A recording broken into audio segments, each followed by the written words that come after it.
What's up everybody, it's the BlightedRa here and welcome back to another matchup guide. Today we're going to go for the matchup guide through Velkoz matchup. So this game is played in low plat, high gold. Basically just doing bronze to master and showing people the games that I play.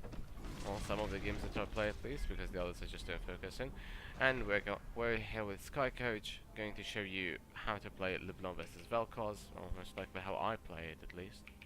So for this matchup, I opted out to take Corrupting Potion first because Velkoz is a high poke matchup. He just basically spams his spells and needs enough sustain to handle it. You're gonna have the early kill pressure regardless, no matter what, against the Velkoz if you just dodge his spells and make sure you go on the openings that he has, the openings that he gives you. I'm taking Biscuit Delivery, Corrupting Potion. This time we do take Ghost Poro, which is amazing, I guess. And it was early on in this patch where basically nobody knows how to play. Just trying to put a ward over here. It's the correct place to ward, and I just eat a skill shot for no reason. Basically, I start up this lane pretty in very awful manner. What you ought to do is just to oh well. And here I just basically I just try to juke it that way. He procced it before it should have been procced and dodge another Q. So that Q really zoned me out from that minion. We're pretty low on CS at the beginning, so I'm just trying to catch up. That's why you have Corrupting Potion and Biscuit Delivery to prevent such shit from happening. So you don't want to be in a bad position for a prolonged period of time. Yeah, that spell range is just, yeah, I don't know what to say about that. And for some reason Electrocute didn't proc over here, which is really funny. And just speed it up a little bit. So my team decided, so now we can see Kha'Zix in, now why that ward was important, because you can now see Kha'Zix, all thanks to the ward, when you shoot in. There you go. That's the word that I put early on, and it has just expired, but now we can see the Kha'Zix position. Helps my team out and helps me out to determine when should I go in and should I not. That's why you should ward that camp really early. The moment the lane begins, you can go for that ward. It's not too late and it's not too early. Take the cannon minion. That was a really, I don't know, weird dodge. Kind of fishy about it.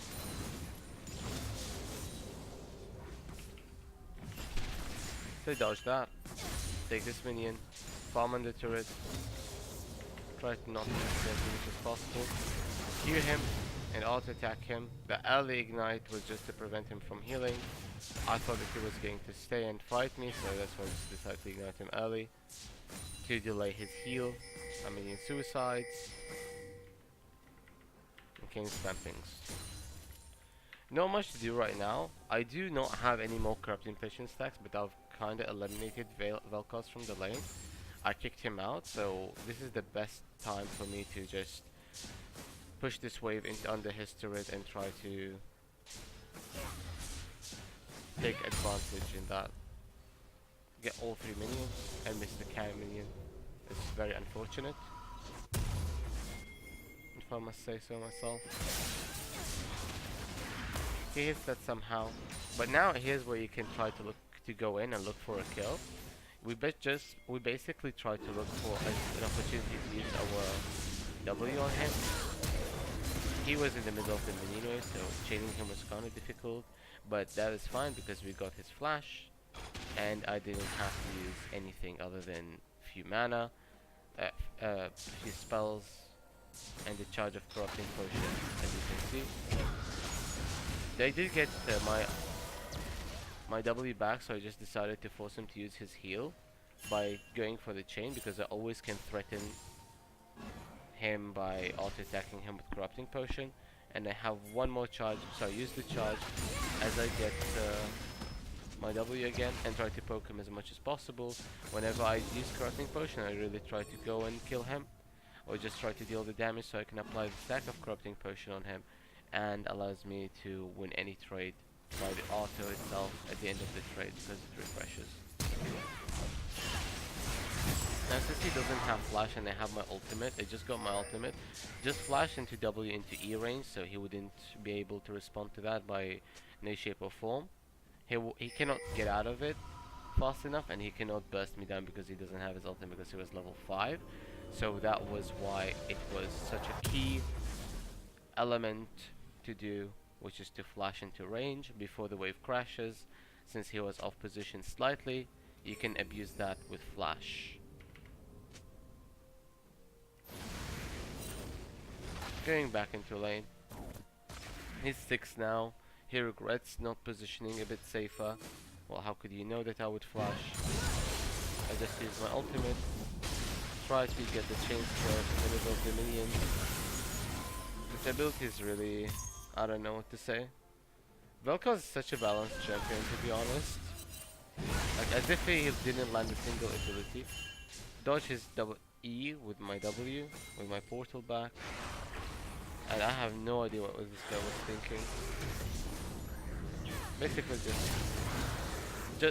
just fake that you do not have a spell, and then hit him Q W at max range so he wouldn't be able to flash away from it because he wouldn't expect it.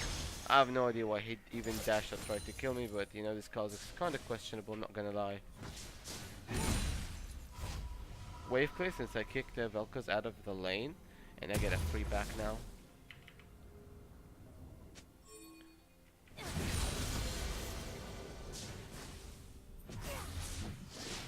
Oh, I have no words. No, nobody saw that. Just speed up a little bit. Get the double chain combo. And still, Velkoz out damages me. But it doesn't matter if I lose that trade because I always have a stack of corrupting potion to use. And I'm also getting my biscuits delivered to me, because they have biscuit delivery. How many biscuits I have? I'm entitled to one more biscuit soon. That's why I'm not worried too much about it. Even though I lose the trade, even though he uses ultimate, which is a crucial cooldown, I'm fine with it. Oh, I just walked into that though.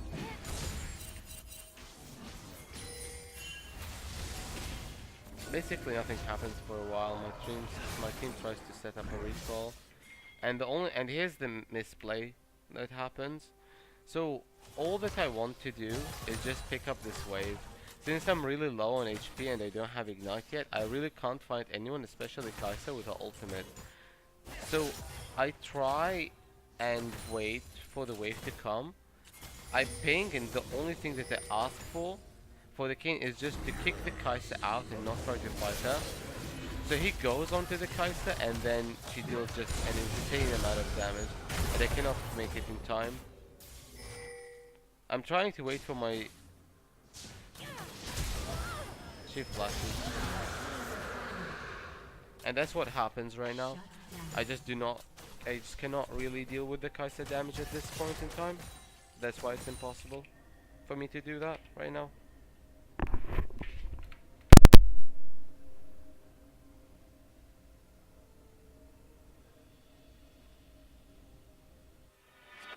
And we do respawn again, which is really awful since we didn't have to die over there. But if it wasn't for the Kane's persistence to get the Kai'Sa,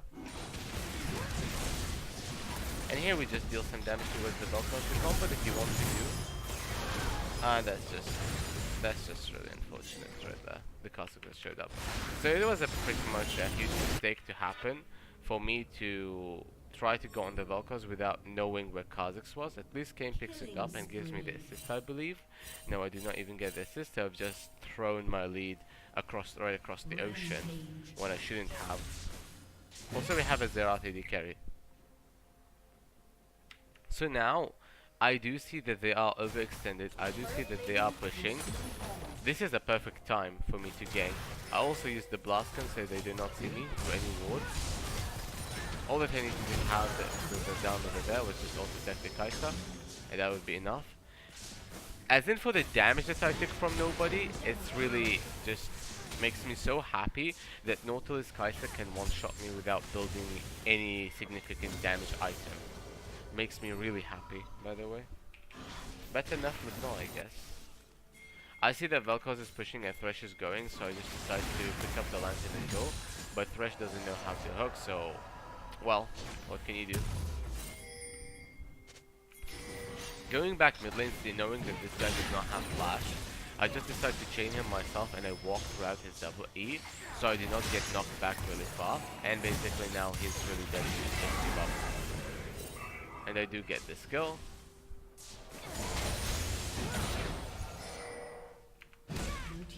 Try to put a ward. I do see the Kai'Sa. Do I now? Here's what I ask myself: do I have to fight the Kai'Sa right now? Can I actually bother fighting the Kai'Sa, which is a champion that is designed to not be assassinated as an AD carry? Well, the answer is no. Then the action is also no. Since I don't have enough damage to one-shot her without her being able to respond, even though I'm ahead, I don't have to do this, so I don't go for it. My entrance was wrong, and the opportunity wasn't there, so there's no need to force anything if I don't have to. I can just push this wave and then push the next wave, and then recall. It's simple as that.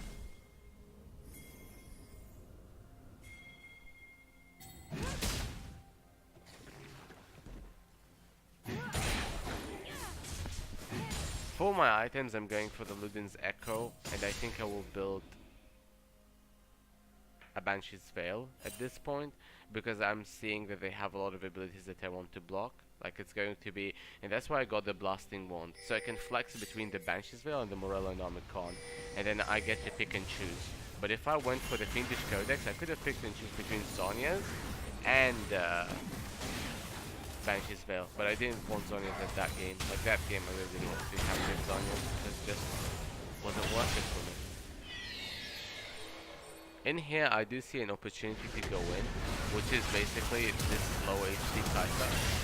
So I just decide to flash double W, since I was really out of position initially. She was out of position, and I wasn't there. Nautilus shield is actually very, very, I don't know how to say, very balanced, I guess. Thresh with the late shield, which is really funny. And you can see that I healed about 600 damage from Taste of Blood, which is not a lot, but it really helped to have it. And that Velkoz Q just took 300 to 400 of my HP. So Velkoz is also a balanced champion. I really recommend people playing him, I guess, if you're into that sort of thing. Just spells. Okay.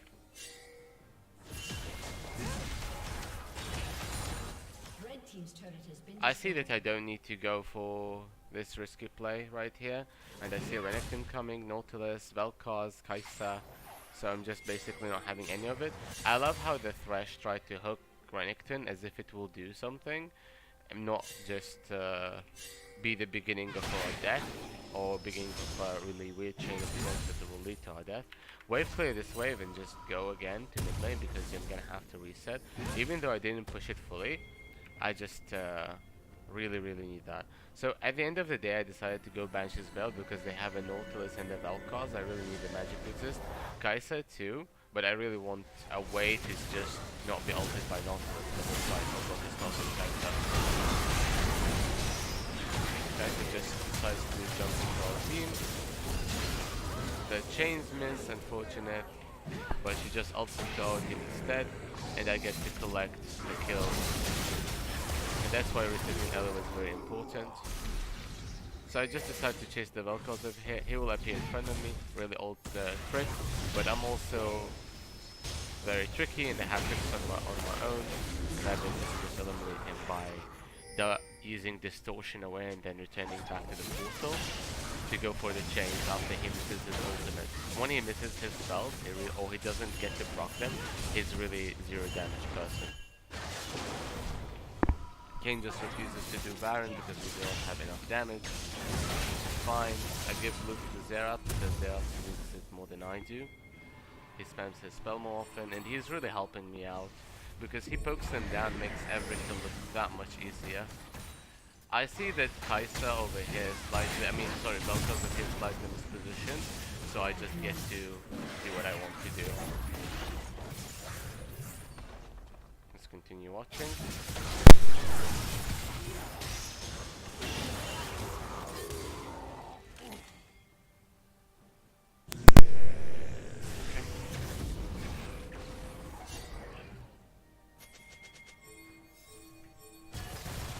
Kai'Sa just appears right in front of me for some reason, and I just eat that much damage from her Q.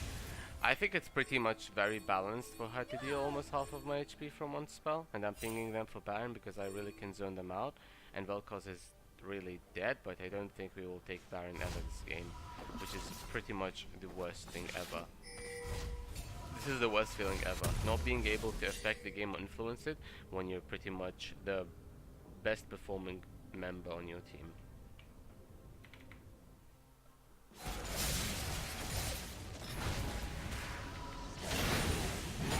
A bunch of plays happen mid lane, cannot go to outside lane really because they push too fast.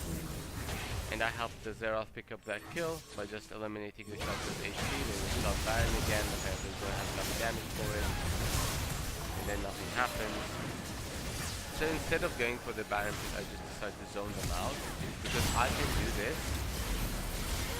And I just end up sacrificing myself to kill the Velkoz, which is totally fine.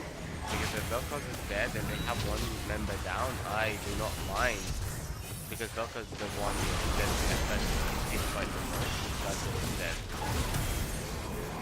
And basically you can see that my conclusion was correct because my team is just winning the fight although they're not dead. Well, kinda not dead. In comparison with me obviously.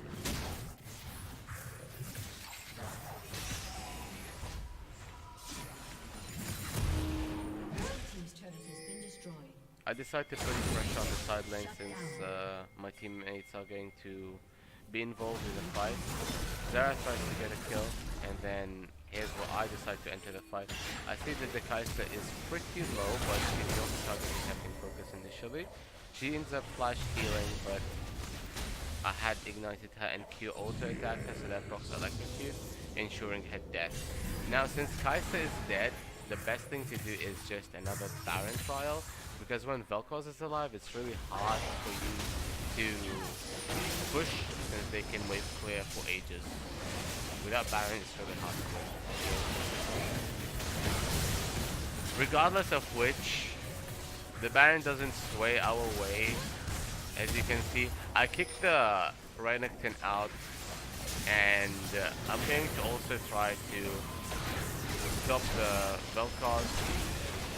As you can see, he ends up early smiting it and then he ends up blaming me for it, which is absolutely abysmal on his end because he should have admitted that it was his mistake and nobody else's. However, since I'm still alive, I can still influence the fight and just take Velkoz and Nautilus out of the game, and the Aatrox can handle the other two. Since he's pretty much really strong right now, he's 2-1 with 180 CS. So he's not that weak. It's really unfortunate that the Baron power play goes into the negative for them, but at the same time it goes into positive to us.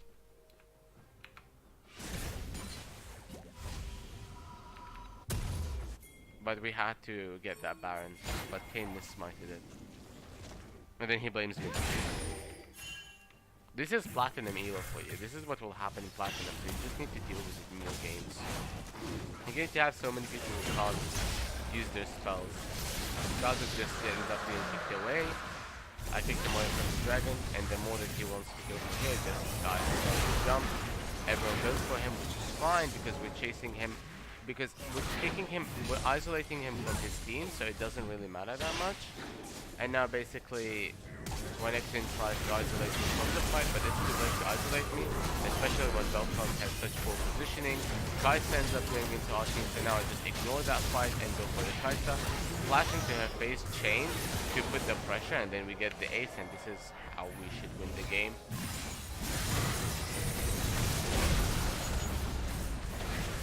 I tried to take the Velkoz, the Kha'Zix out, but I cannot because he deals a lot of damage, honestly. Even because they don't have zones, they don't have any armor. I just got the Void stuff really early on because they have a lot of magic resist. And he has Black Cleaver too, so it's really hard to kill him with Duskblade. He deals a formidable amount of damage that I cannot ignore. Selling the dog, still going for the Nebulous Large Rod, rushing Void stuff first before death cap because it's cheaper and gives me the magic penetration that I need just in case if they build magic resist, which they were on some members, I still get to deal damage. Kai'Sa dies. take blue buff, got the elixir, because this is the end, because this is the last battle. I'm not gonna need my gold anymore, so I just maximize my damage output. Or basically, and try to gather as much resources as I can. Another elixir. And this is the final fight. Once I see this happening, I know that I did not need to commit anything. I just need to survive this fight so I can get the kills that I need. Getting the ace, and then Kai'Sa is back again after Kayn had killed her. There are stuns, and she dodges us, which is really good on her part, to be honest. That's a really great play on her part, but it's too little to play, because this is how we win the game, and that's another victory for another day. See you on the next video.